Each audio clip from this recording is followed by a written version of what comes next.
Hi, so we'll start today's class. I'll share my screen and one of you can unmute and let me know if you can hear me, if my slides are visible and if I'm audible.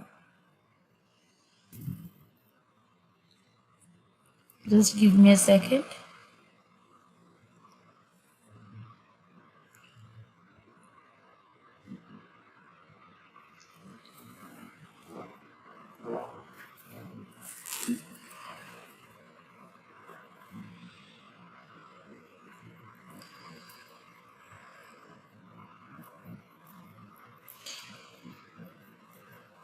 Can one of you unmute and let me know if you can see my screen?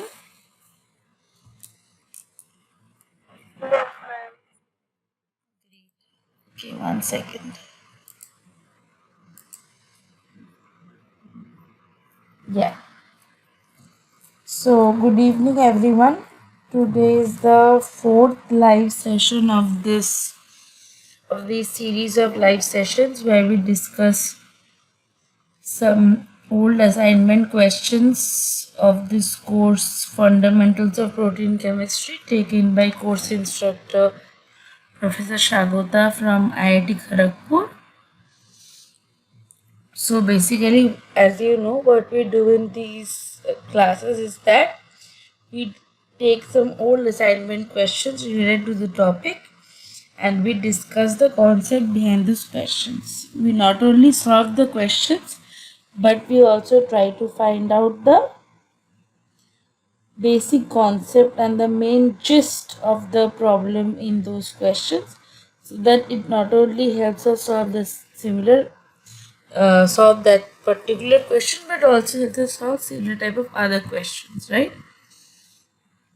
So that is the gist of these live sessions. So we try to keep this as interactive as possible. So if you have any doubts, any queries, you can write in the chat box, or maybe you can unmute and let me know. If I know the answer at the moment, I will reply. Otherwise, you have to give me some time. I will go through it online and then let you know. Okay. So the first question for today is this. Which is or are the functional groups that can be found in amino acid side chains? Option A, pyrrolidine group. Option B, hydroxyl group. Option C, sulfhydryl group. Option D, sulfone group. Okay, these are the options, but you can choose multiple from these. So either it is pyrrolidine and sulfone group, or it is pyrrolidine and hydroxyl group, or it is pyrrolidine, hydroxyl and sulfhydryl group, or it is all the four: pyrrolidine, hydroxyl, sulfhydryl, sulfone group. So I will wait for a few minutes if any of you want to answer the question. If you answer the question, you have to tell me which amino acid you're talking about. I'll wait for 2-3 minutes. If you want to answer the question, you can go ahead, or then we'll move on to the next question. So we'll discuss the answer and then we'll move on to the next question. Anybody?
Anybody?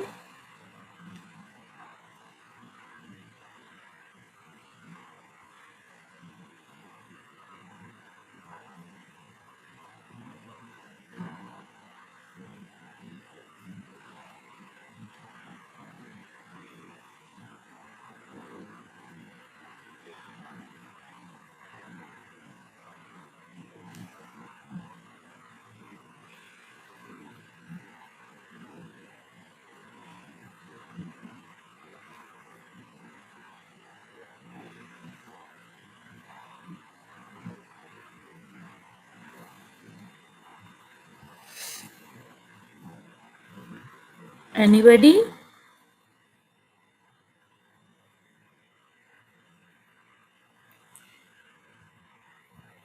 Okay, so the answer will be 1, 2, and 3, which is pyrrolidine, hydroxyl, and sulfhydryl group.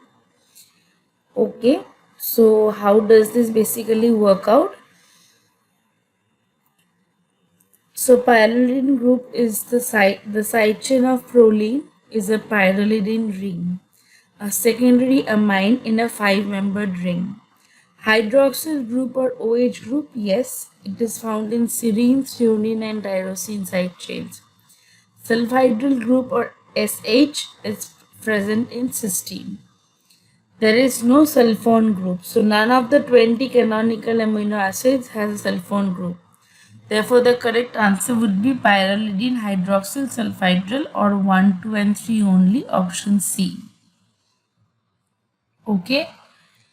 So, we have talked a lot about amino acids in the last few classes, so not going into too much detail.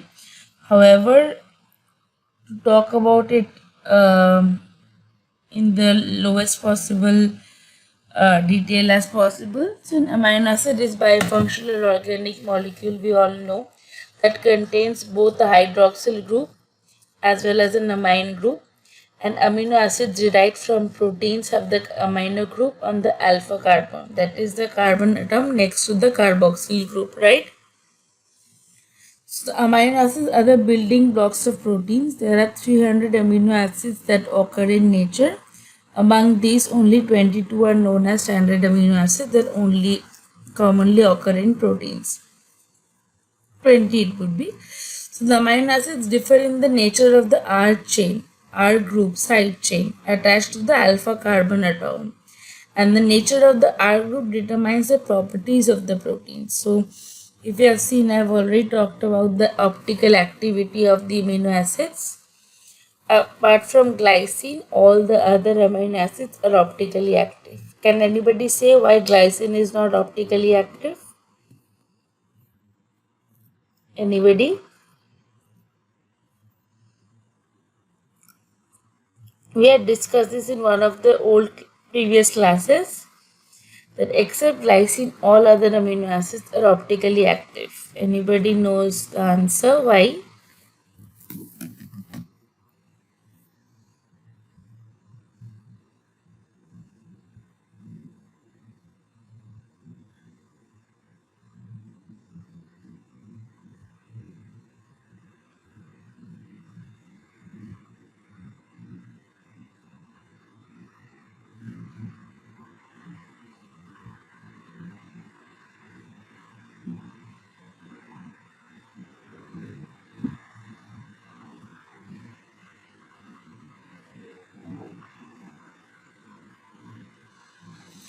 So glycine, in case of glycine, the R group is nothing but hydrogen only. So the alpha carbon in case of glycine is attached to two similar groups, like two hydrogen groups, right?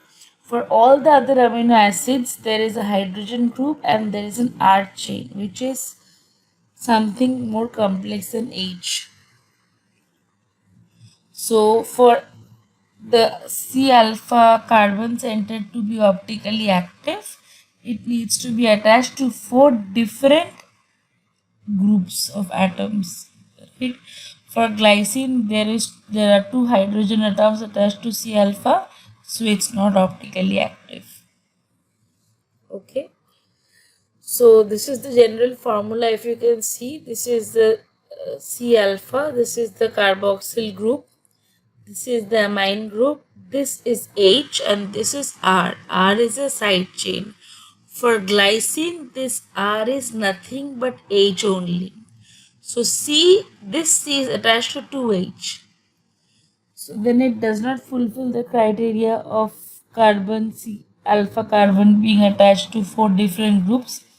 Hence, it is optically inactive. But for all other amino acids, this R is something much more complex than H.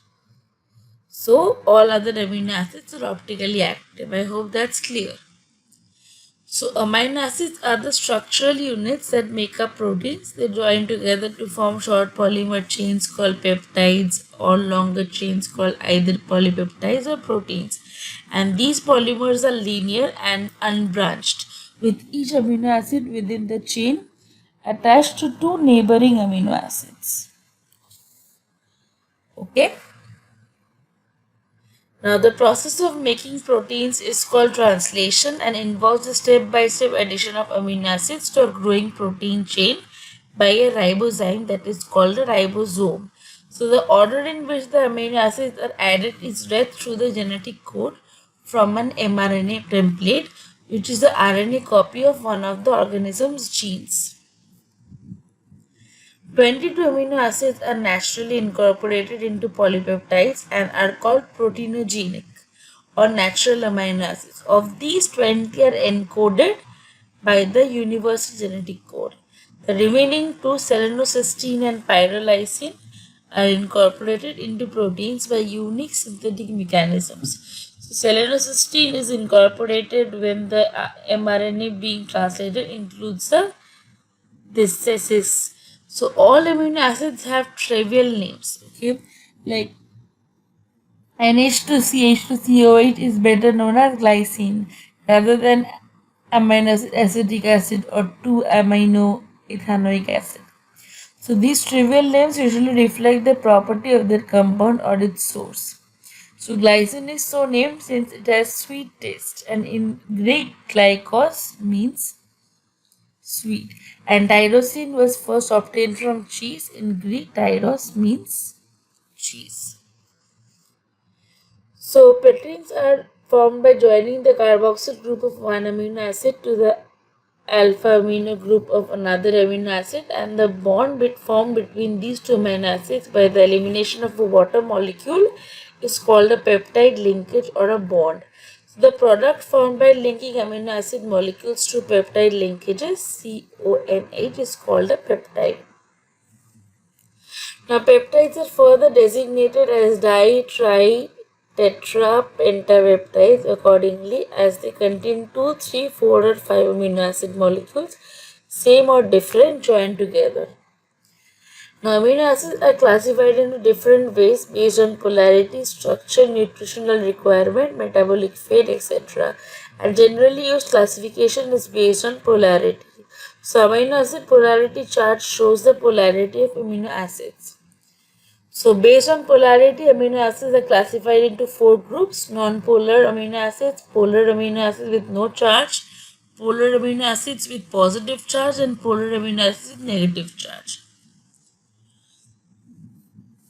Okay, sorry, so this has shifted.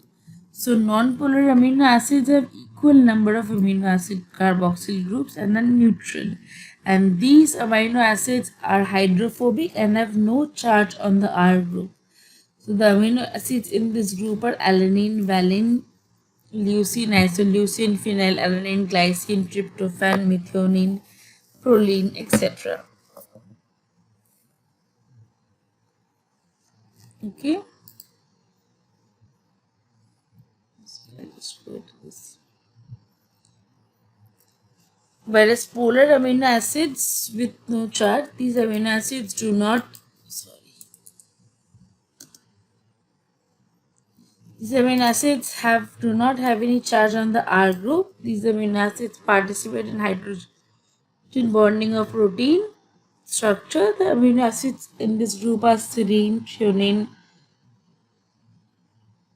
tyrosine, cysteine, glutamine, and arginine. asparagine, sorry.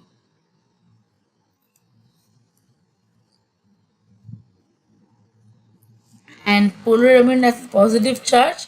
So these will be polar amino acids with positive charge, have more amino groups as compared to the carboxyl groups, making it basic. So the amino acids which have positive charge on the R group are placed in this category. They are lysine, arginine and histidine. Now, what are polar amino acids with negative charge that have more carboxyl groups than amino groups, making them acidic? So the amino acids which have negative charge on the R group are placed in this category.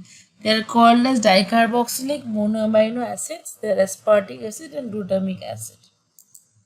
Right? So the classification based on side chain will be these: aliphatic side chains, aromatic side chains, hydroxyl containing side chains, sulfur containing side chains, basic side chains, acidic side chains, amide side chains, amino acids, etc. So if you see the structures, these are the acidic and the basic amino acids. You see, in this case, there are more carboxyl functional groups than amine functional groups. They donate H plus and get negatively charged. For the basic, the R group is amine. They have more amino functional groups. They accept the proton and get positively charged, and they are the basic amino acids. Now, what is a branched amino acid? Branched amino acid is an amino acid with having aliphatic side chains with a branch, that is a carbon atom bound to more than two other carbon atoms. Among the proteinogenic amino acids, there are three, like leucine, isoleucine and valine. Okay, these. Now we can show the structure once again: isoleucine, leucine and valine. Now these branched chain amino acids are among the essential amino acids for humans, accounting for 35% of the essential amino acids in muscle proteins and 40% of the preformed amino acids required by mammals. So these have been used clinically to aid in the recovery of burn victims as well. So they are also used in the treatment of hepatic encephalopathy. Will not get into. So if there is a degradation of the branched amino acids, it involves there is a deficiency of this complex lead, and it leads to a buildup of a branched chain amino acid, leucine, isoleucine and valine, and their toxic byproducts in the blood, giving the condition the name maple syrup urine disease. Okay, now there are standard amino acids like greater than 300 amino acids. Only 22 form all proteins in plants as well as in animals, and humans can produce 10 of the 20 amino acids. The others must be supplied in the food. The others are called essential amino acids because they are needed. They are essential, absolutely essential in the diet. Okay, so failure to obtain enough of the even one of the essential amino acids, those that we cannot make, results in degradation of the body's proteins. Okay, so this is according to the nutritional classification. They can be classified based on nutrition. They are divided into three types. Essential amino acids, those that we cannot make, results in degradation of the body's proteins. Conditional amino acids and non-essential amino acids. Now, essential amino acids are to be supplied through diet and are called essential. They cannot be produced by the body.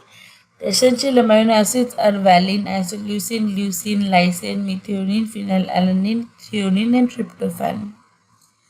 The non-essential amino acids that can be synthesized in the body are called glycine, alanine, serine, cysteine, aspartic acid, glutamic acid, asparagine, glutamine, and proline. Now, if you talk about conditionally essential amino acids, they are essential only in certain cases. Some amino acids like arginine and histidine are growth promoting factors. They are not synthesized in sufficient amount during growth. So, essential in growing children, pregnancy and lactation. Tyrosine is produced from phenylalanine, so if the diet is deficient in phenylalanine, tyrosine will be required as well. Now, aside from the 22 standard amino acids, there are many other amino acids that are called non-proteinogenic or non-standard. They are either not found in proteins, for example, carnitine, GABA, or are not produced directly and in isolation by standard cellular machinery, like hydroxyproline and selenomethionine. Now, non-standard amino acids that are found in proteins are formed by post-translational modification, which is modification after translation during protein synthesis. And these modifications are often essential for the function or regulation of a protein. Like the carboxylation of glutamate allows for better binding of calcium cations, and the hydroxylation of proline is critical for maintaining connective tissues. Now, some non-standard amino acids are not found in proteins. Examples include lanthionine, 2-amino-isobutyric acid, dihydroalanine, and the neurotransmitter gamma-aminobutyric acid. Non-standard amino acids often occur as intermediates in the metabolic pathways for standard amino acids. For example, ornithine and citrulline occur in the urea cycle and part of the amino acid catabolism. A rare exception to the dominance of alpha amino acids in biology is the beta amino acid beta-alanine, which is basically 3-aminopropanoic acid, which is used in plants and microorganisms in the synthesis of pantothenic acid, which is also called vitamin B5. It is a component of coenzyme A. These are some of the non-standard amino acids. Now, what do we call deuterions? So, the amine and the carboxylic acid functional groups found in amino acids allow them to have amphiprotic properties. Now, carboxylic acid groups can be deprotonated to become negative carboxylates, and alpha amino groups can be protonated to become positive ammonium groups. So, in the deuterion case, both the NH2 and the COH groups in an amino acid undergo ionization in water. So at physiological pH, as deuterion forms both plus and negative minus charges. So it's overall neutral. So amphoteric amino group is protonated and carboxyl group is deprotonated. So it's soluble in polar solvents due to ionic character, and structure of R also influences solubility. So if we talk about acid-base properties, amino acids have multiple pKs due to the multiple ionizable groups. So at pH values greater than pK of the carboxylic acid group, the negative carboxylate ion predominates. At pH values lower than the pKa, the nitrogen is predominantly protonated as a positively charged alpha ammonium group. So below pH 2.2, the predominant form will have a neutral carboxylic acid group and a positive ammonium ion, and above pH 9.4, a negative carboxyl and neutral alpha amino group. Thus, at pH between 2.2 and 9.4, the predominant form adopted by alpha amino acids contains a negative carboxylate and a positive alpha ammonium group, so has net zero charge. So this molecular state is known as the deuterion. So if you can see, this is deuterionic form, both groups protonated, both groups deprotonated. So if we talk about isomerism of the standard alpha amino acids, all but glycine can exist in either of the two optical isomers called L or D amino acids, which are mirror images of each other. While L amino acids represent all of the amino acids found in proteins during translation in the ribosome, D amino acids are found in some proteins produced by post-translational modification. There are also abundant components of peptidoglycan. Cell walls of bacteria, and D-serine may also act as a neurotransmitter in brain. Now, stereoisomerism, isomers are isomeric molecules that have the same molecular formula and sequence of bonded atoms that differ only in the three-dimensional orientation of their atoms in space. This contrasts with structural isomers which share the same molecular formula, but the bond connections and their group order differs between different atoms and groups. So basically enantiomers are stereoisomers that are related to each other by a reflection, mirror image but not superimposed. Okay. Now what is an isoelectric point? At pH values between the two pKa values, the zwitterion predominates but coexists in dynamic equilibrium with small amounts of net negative and net positive ions. At the exact midpoint between the two pKa values, the trace amount of net negative and trace of net positive ions exactly balance, so that average net charge of all forms present is zero. So this pH is known as the isoelectric point. The individual amino acids all have slightly different pKa values, so have different isoelectric points. For amino acids with charged side chains, the pKa of the side chain is involved. Now, amino acids have zero mobility in electrophoresis at their isoelectric point, although this behavior is more usually exploited for peptides and proteins than single amino acids. And zwitterions have minimum solubility at their isoelectric point, and some amino acids can be isolated by precipitation from water by adjusting the pH to the required isoelectric point.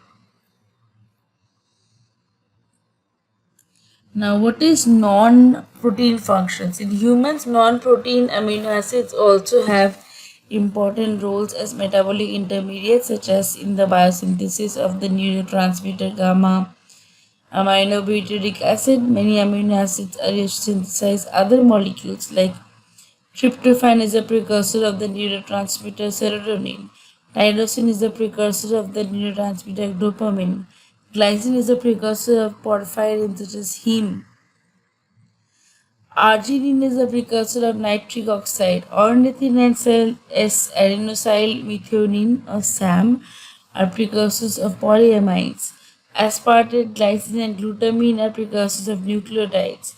Phenylalanine is a precursor of various phenyl propanoids which are important in plant metabolism. So enzymes like catalytic proteins, lactase, ribonuclease, pyruvate dehydrogenase, fumarase, proteinase, structural proteins like collagen, elastin, keratin, regulatory hormonal proteins like insulin, adrenaline, transport proteins like hemoglobin, myoglobin, genetic proteins like nucleoproteins, histones, immune proteins like gamma globulin, contractile proteins like actin, myosin, storage proteins like zein, albumin, all of these. Okay, so coming back to the question that we started with, as you know, the amino acid glycine has the functional group hydrogen, right? Alanine has the functional group methyl or CH3. Valine has the functional group of branched alkyl. Leucine also has a more complex branched alkyl. Isoleucine also has a branched alkyl. Proline has a pyrrolidine ring. That is a secondary amine, which is a cyclic structure. Serine has hydroxyl. Threonine has hydroxyl plus methyl. Tyrosine has phenolic hydroxyl plus aromatic ring. Cysteine has sulfhydryl. Methionine has thioether, SCH3. And aspartic acid has carboxyl. And glutamic acid will also have a carboxyl group, right? Now, so if we talk about proline, which has a pyrrolidine ring, it is a cyclic secondary amine. The side chain is covalently bonded to the backbone nitrogen, right? For hydroxyl groups, we have serine, threonine, tyrosine. For serine and threonine, it's side chain hydroxyl group, and for threonine, it's plus methyl group as well. For tyrosine, it's phenolic hydroxyl on aromatic ring. Now, if we talk about sulfhydryl, cysteine has the side chain sulfhydryl that can form disulfide bonds. Right? So that is all the groups. So from our original question, pyrrolidine group will be proline, hydroxyl group will be serine threonine tyrosine, and sulfhydryl group will be cysteine. There is no amino acid with sulfone group. So the correct answer will be 1, 2 and 3 only. Okay.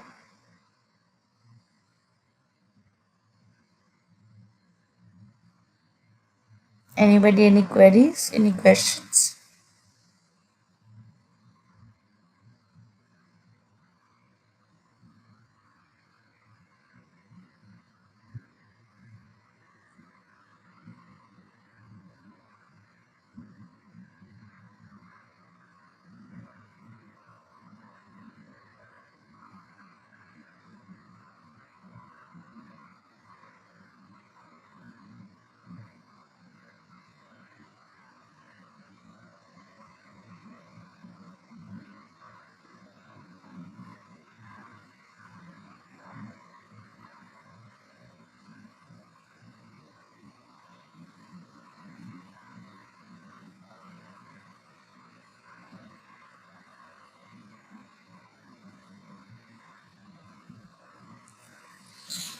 Anybody has any questions? I'll wait for a few minutes.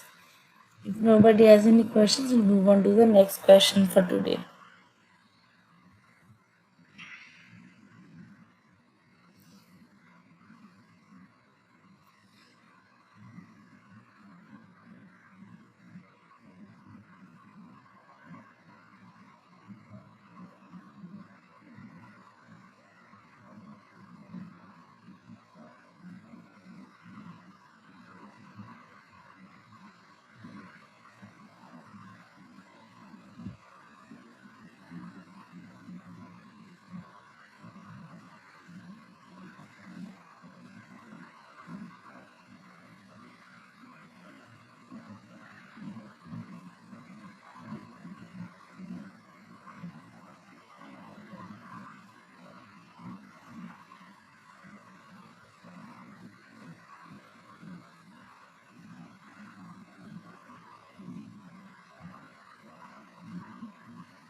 Anybody, any questions?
So assuming there are no questions, I'll move on to the next question for today. No questions, right? Anybody?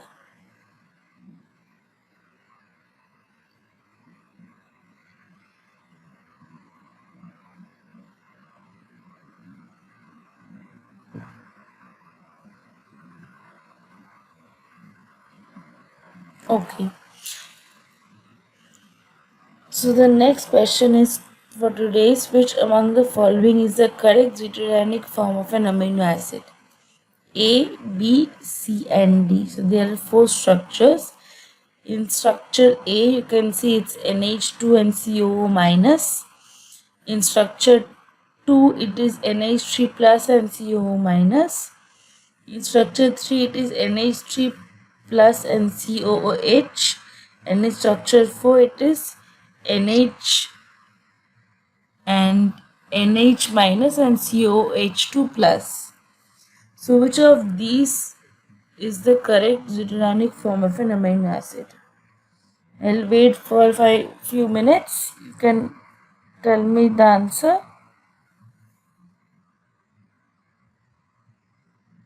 and then we'll move on to the discussing.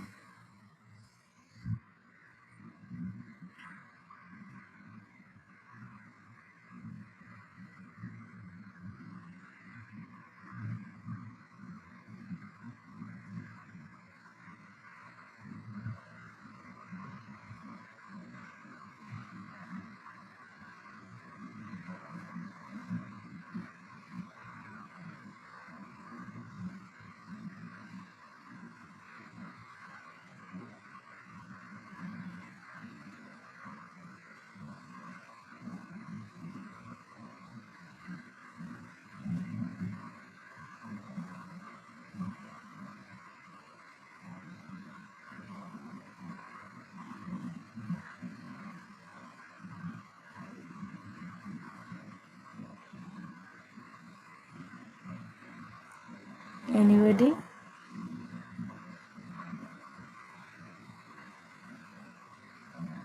I'll wait for a few. This is very easy.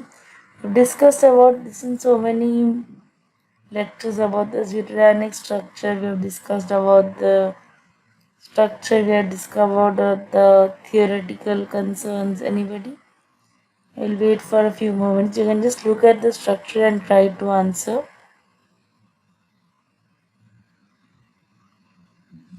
If you know what a deuteron is, it should not be difficult.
Anybody would like to try? It's very easy, deuteronic form. You can check online, you can try answering on your own, then I will discuss.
Okay, so the answer will be B, which is NH3 plus and CO minus. Okay, so the zwitterionic form is basically NH3 plus and CO minus. At physiological pH, which is around 7, the carboxyl group with the pK around 2 is deprotonated to CO minus, and the amino group with pK around 9-10 is deprotonated to NH3 plus. So the other options correspond to extreme pH states or are chemically unrealistic. So in higher pH, both are deprotonated. In lower pH, both are protonated. So if you see it at a very high pH, it will be NH2 and COO minus. At low pH, both will be protonated. So it will be NH3 plus and COOH. And NH minus COH2 plus, it's not a realistic state for alpha amino acid in aqueous solution. So the correct answer will be B. Okay. So while their name implies that amino acids are compounds that contain an amino group and a carboxyl group, these groups are actually present as NH3 plus and CO minus. CO minus, right? So this is the properties of glycine. It says high melting point when heated to 233 degrees Celsius. It decomposes before it melts. It is soluble in water. It's not soluble in nonpolar solvent. Okay. So this is called a deuterion or a dipolar ion. So what are the acid-base properties of glycine? The deuterionic structure of glycine also follows from considering its acid-base properties. A good way to think about this is to start with the structure of glycine in strongly acidic solution, say pH 1. So at pH 1, glycine exists in its protonated form. That's a monocation. Right? If you see like this. Now ask yourself, if the pH is raised, which is the first proton to be removed? Is it the proton attached to the positively charged nitrogen, or is it the proton of the carboxyl group? You can choose between them by estimating their respective pKa's. Now ask yourself, as the pH is raised, which is the first proton? We have discussed about this. So this is typical ammonium ion pK is 9 and typical carboxylic acid pKa is 5. Now the more acidic proton belongs to the COH group. It is the first one removed as the pH is raised. Now therefore the more stable neutral form of glycine is the zwitterion. Okay. Now the measured pKa of glycine is 2.34. Glycine is stronger than a typical carboxylic acid because the positively charged N acts as an electron withdrawing acid strengthening substituent on the alpha carbon.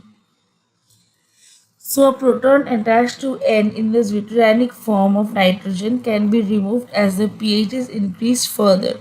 So the pKa for removal of this proton is 9.6 and the value is about the same as that of NH4. Isoelectric point Pi. So the pH at which the concentration of zwitterion is called maximum is called the isoelectric point. Its numerical value is the average of the two pKa's. So the Pi of glycine is 5.97. One way in which amino acids differ is in their respect to their acid-base property. This is the basis for certain experimental methods for separating and identifying them. So just as important, the difference in acid-base properties among various side chains affects the properties of the proteins that contain them. Okay. So these are the pKa of the different amino acids, if you can see over here. So for amino acids with acidic side chains, Pi or isoelectric point is the average of pKa1 and pKa2. For glutamic acid, if you see, these have different ionizable side chains. Tyrosine also has different ions as well. Cysteine. For amino acids with basic acid chains, Pi is the average of pKa2 and pKa3, like arginine, histidine. So coming back to the question that we started with, which among the following is the correct zwitterionic form of an amino acid? The answer will be B. Now one question might arise is that which pKa's are used for calculating the isoelectric point of acidic and basic amino acids,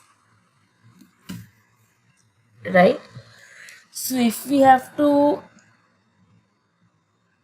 so if you think in that respect, it's a great question. So this goes into basically how to correctly choose the pKa values when calculating the isoelectric point of amino acids. Okay, so the general rule is that the isoelectric point is the pH at which the amino acid has no net charge. To calculate it, we average the two pKa values that flank the zwitterionic form. Okay, so for neutral amino acids with no ionizable side chain, like example is glycine, alanine, serine, etc., relevant pKa values will be pKa of the COH, which is around 2, okay, and pKa of the NH3 plus, which is around 910. Okay, that is for acidic amino acids. The extra carboxyl group is in the side chain. So the ionizable group will be the alpha COH, which is 2. The side chain will be COH, will be 4, and the alpha NH3 plus 9 to 10. So at the zwitterion, 1 negative CO minus and 1 positive NH3 plus. So net zero charge lies between the two acidic pKa values. For basic amino acid, there is an extra amine guanidinium amidosyl group, right, in side chain. So the ionizable groups will be alpha COH, alpha NH3 plus side chain group. Like for lysine, it will be 10.5, arginine 12.5, histidine, and so on and so forth. So at the zwitterion, 1 positive, 1 negative. Net zero charge lies between the two pKa values. So among the summary, neutral amino acids use alpha COH and alpha NH3 plus. Acidic amino acids use two acidic pKa values. Basic amino acids use two basic pKa values. Okay, so that is how this works out. That is the concept of zwitterion. Okay, anybody has any question? I'll wait for a few minutes and I'll move on to the next question for today.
Okay, anyway, so there is no question. We'll move on to the next question for today.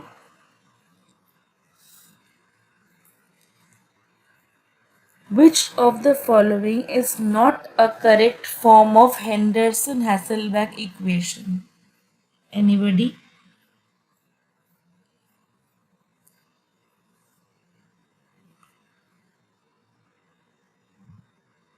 So basically, the question is, what do you know about the Henderson-Hasselbalch equation? Where it comes from, what it signifies, what it means, all of that. Okay?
Okay, so if we talk about the Henderson-Hasselbalch equation,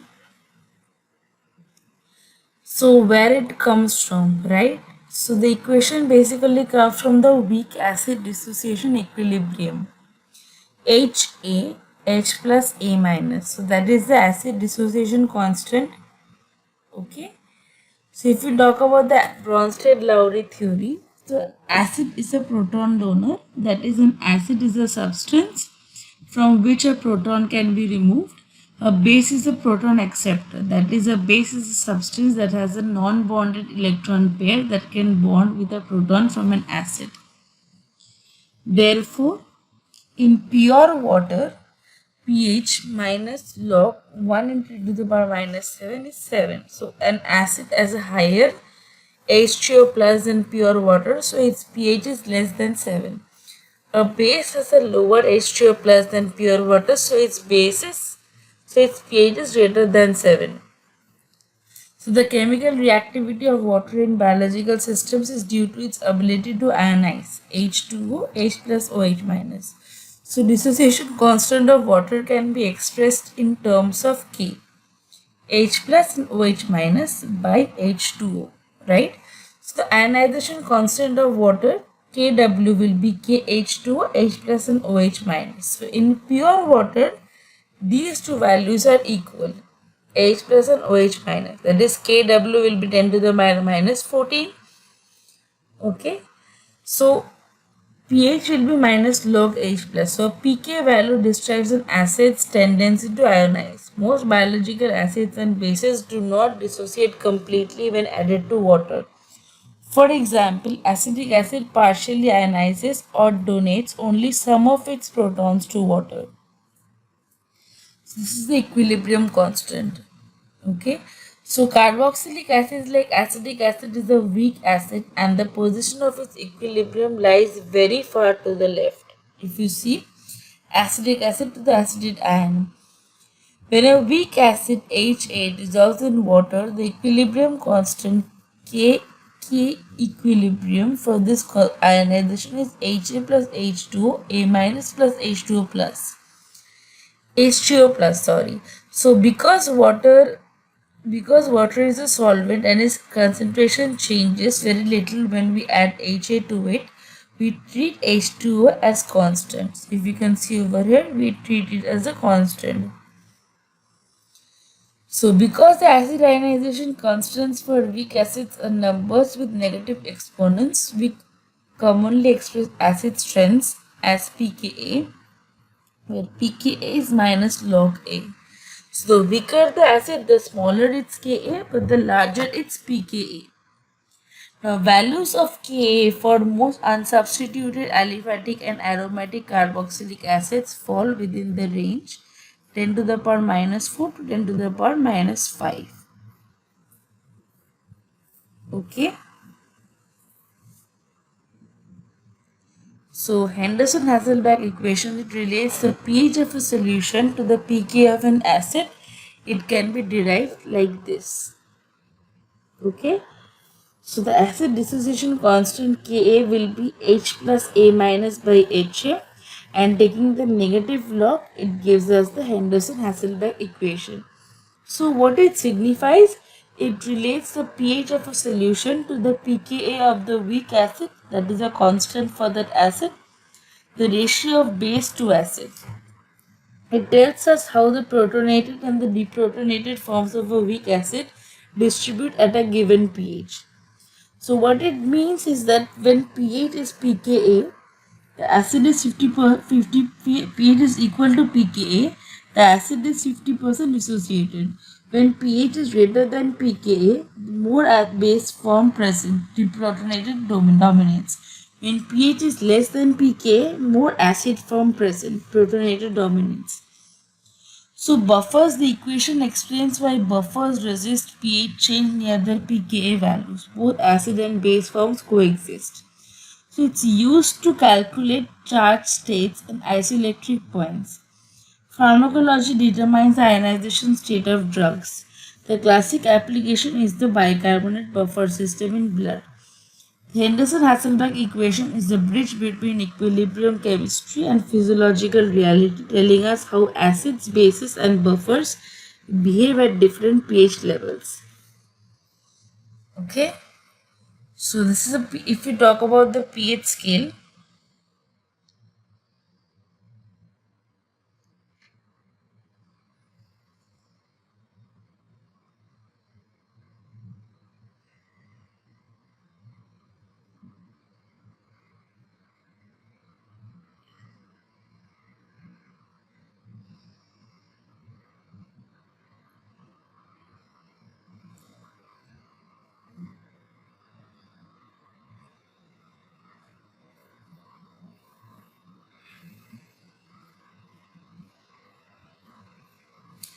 pH scale, we can detect acids and bases in solution in several ways. Perhaps the simplest test uses a substance called litmus. You have all must have read in school about litmus test. So the easiest and the most common and accurate method for pH detection is the pH meter, obviously. Okay. So what is a buffer system? Buffer resists change in pH solutions, right? When acids or bases are added. So they are a mixture of a weak acid and its conjugate base, or a mixture of a weak base and its conjugate acid. So there are three buffer systems in the body: bicarbonate buffer, phosphate buffer, and protein buffer. Okay. So coming on to the question that we started with, which of the following is not a correct form of the Henderson-Hasselbalch equation? It's this.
Anybody has any question regarding this?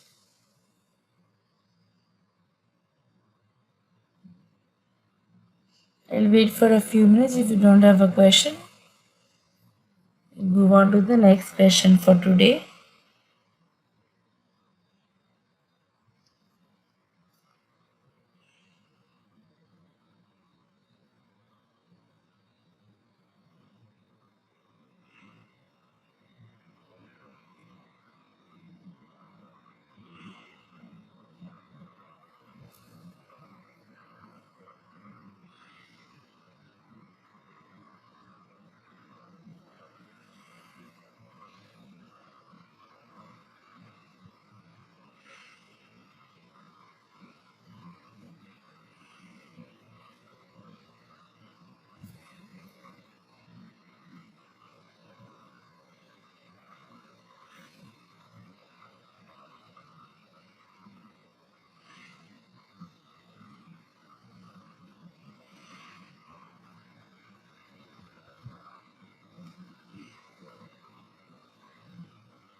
Okay, so moving on to the next question for today. Which of the following amino acids has the highest negative hydropathy index, indicating that it is the most hydrophilic? Okay, I'll repeat the question. Which of the following amino acids has the highest negative hydropathy index, indicating that it is the most hydrophilic? Options are A. Lysine, B. Arginine, C. Glycine, D. Aspartic acid. So for answering the question, we need to know what hydropathy index is, what it means to have more positive or more negative values. So we'll discuss all of that, but I'll give you a few minutes to answer it on your own. Then we'll move on to the discussion.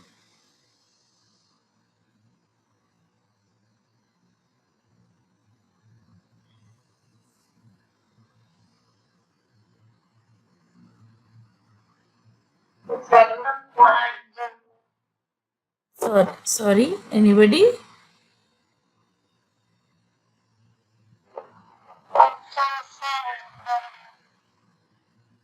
Option B, you're saying, right? C, glycine. B, arginine, right? Okay, okay. Do you know what is hydropathy index mean?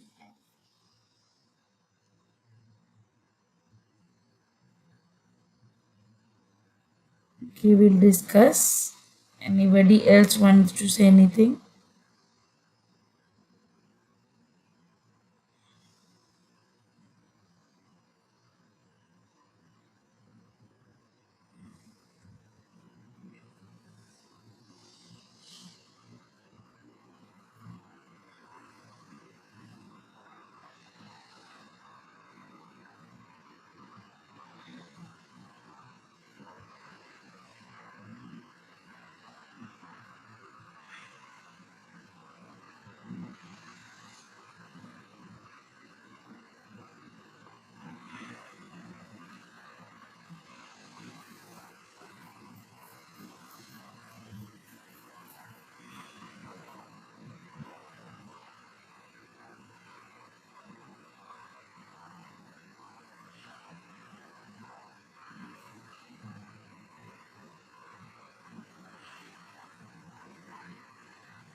Okay, so moving on to the answer, basically.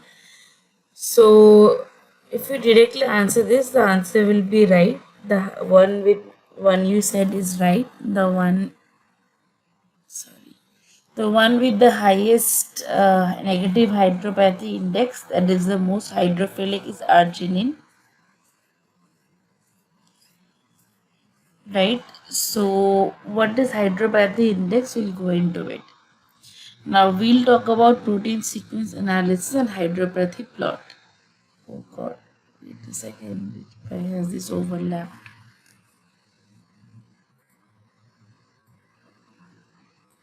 Sorry.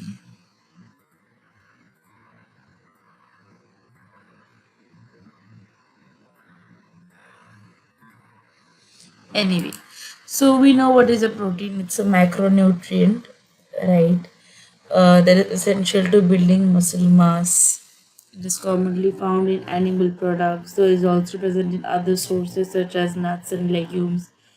And it's made of hundreds or thousands of smaller units called amino acids, which are attached to one another in long chains. There are 20 different types of canonical amino acids that can be combined to make a protein, right? So these are the list of this is the list of amino acids, abbreviations, and formula, right? Alanine, arginine, asparagine, aspartic acid, cysteine, glutamine, glutamic acid, glycine, histidine, isoleucine, leucine, lysine, methionine, phenylalanine, proline, serine, threonine, tryptophan, tyrosine, valine, etc. Okay. So, sorry. So we know about the amino acid properties, right? So each amino acid is structured from an amino group and a carboxyl group bound to a tetrahedral carbon. And this carbon is designated as the alpha carbon, the one that is a bond that bonds to hydrogen and side chain R. So amino acids differ from each other with respect to their side chains, which are referred to as the R groups. So the R group for each of the amino acids will differ in structure, electrical charge, and polarity. So amino acid groups are based on the side chains, right? So aliphatic amino acids, aliphatic amino acid is an amino acid containing aliphatic side chain. Functional group, aliphatic amino acids are non-polar and hydrophobic. Alanine, isoleucine, leucine, methionine, valine. And for aromatic, it is the one that includes an aromatic ring, phenylalanine, tryptophan, etc. Now for amino acid, this is groups based on the side chains. We have the polar amino acids. There are those with side chains that prefer to reside in aqueous environment like asparagine, cysteine, glutamine, serine, threonine, etc. Now acidic amino acid, those whose side chains can carry an acidic group, aspartic acid, glutamic acid. Right?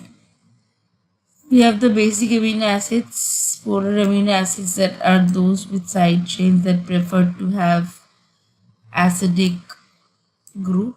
Wait 1 second. 1 second. So unique amino acids are proline and glycine. Proline is unique in that it is the only amino acid that where the side chain is connected to the protein backbone twice, forming a 5-membered nitrogen containing ring. Strictly speaking, this makes proline an amino acid. Glycine is a very unique amino acid in that it contains a hydrogen atom as its side chain rather than a carbon, as is the case in all other amino acids. So that is why it is optically inactive. Now, what is the hydropathy value or the hydropathy index? Okay, so this was proposed by Kite and Doolittle to quantify how hydrophobic or hydrophilic an amino acid is. So it is based on an experimental data of how amino acids partition between water and a non-polar solvent, right? So how do you read the values? Positive hydropathic index, the amino acid is hydrophobic, prefers lipid environments like the interior of proteins or membranes. Negative hydropathic index will be the amino acid that is hydrophilic, prefers water often found on protein surfaces. So the hydropathic index of an amino acid is a number representing the hydrophobic or hydrophilic properties of its side chain. So the larger the number is, the more hydrophobic the amino acid. In 1982, Jack Kite and Russell F. Doolittle proposed this theory and gave hydropathy values for all the 20 amino acids as follows over here. So you can see the most negative is arginine. So hydropathy values for above sequence, this sequence is minus 0.712. So we get hydropathy value of the above protein sequence by adding the hydropathy values given in the slide. Right? So if you talk about isoelectric points, we know that it's also called the pi of the protein is the pH at which the net charge of the protein is 0. And in order to determine the isoelectric point of a given protein, we must follow a general rule that consists of 2 steps. Estimate the pH value at which the protein will have a net charge of 0. Determine the pKa value right above and right below the estimated pH and find their average. Now this corresponds to the isoelectric point of the protein. The molecular weight of an oligopeptide or a protein can be determined by summation of the molecular weights of its corresponding amino acid sequence. Okay, so basically if we talk about now strongly hydrophobic amino acids are isoleucine, valine, leucine, phenylalanine. They have values around +4, whereas strongly hydrophilic amino acids like arginine, lysine, aspartic acid, glutamic acid, they have values around -3 to -4.5. And neutral and the mildly hydrophilic like glycine, serine, threonine, they have values near 0. Right? Now, the lysine will have will be hydrophilic with an hydropathic index of minus 3.9. However, arginine is basic, positively charged, has a guanidinium group. It's the most hydrophilic, so its hydropathic index is the most negative, minus 4.5. Whereas the other options, glycine is neutral, it's nearly neutral, so index is minus 0.4 or something like that.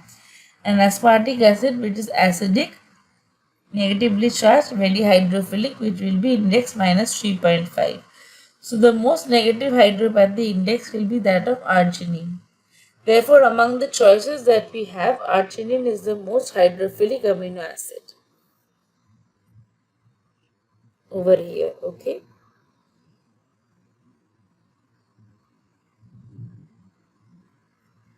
So that is the answer to our question, which is the, so as you know, so these were developed by Kite and Doolittle to predict protein folding and transmembrane regions. So they asked, does this amino acid prefer water or lipids? So the experimental basis was partitioning free energy, how much energy it takes to move an amino acid side chain from a nonpolar solvent into water. So as I said, hydrophobic side chains mean positive values of hydropathy index. That means they dislike water, like isoleucine plus 4.5, leucine, um,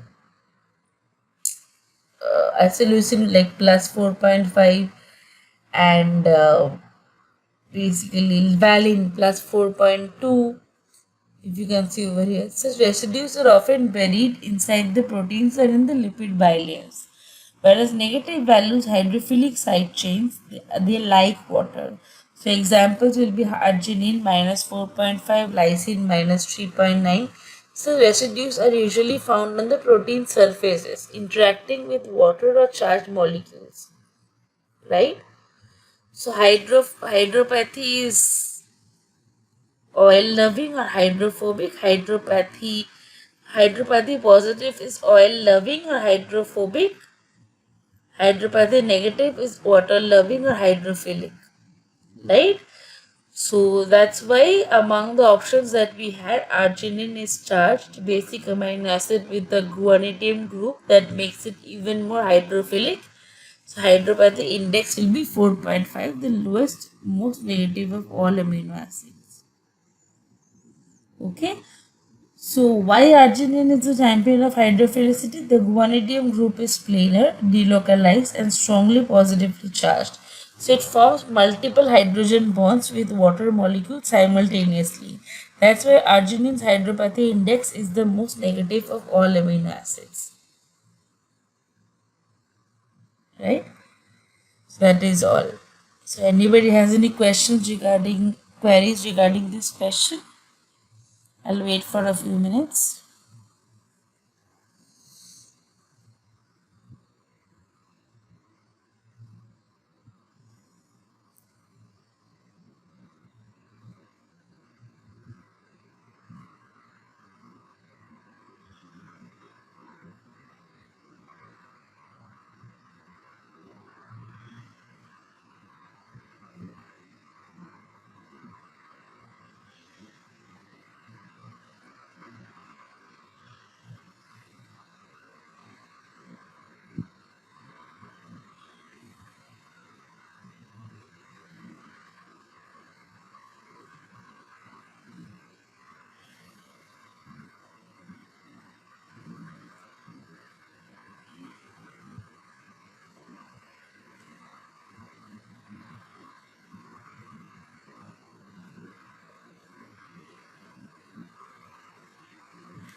Okay, if nobody has any doubt, maybe we can stop the session here today, and we'll meet next Monday, same time, same day, same time. Okay, and all these videos will be uploaded on YouTube. These are still getting edited, so once these are edited, I'll upload them on YouTube. Thank you everyone. We'll meet next Monday, same time. Thank you. Thank you.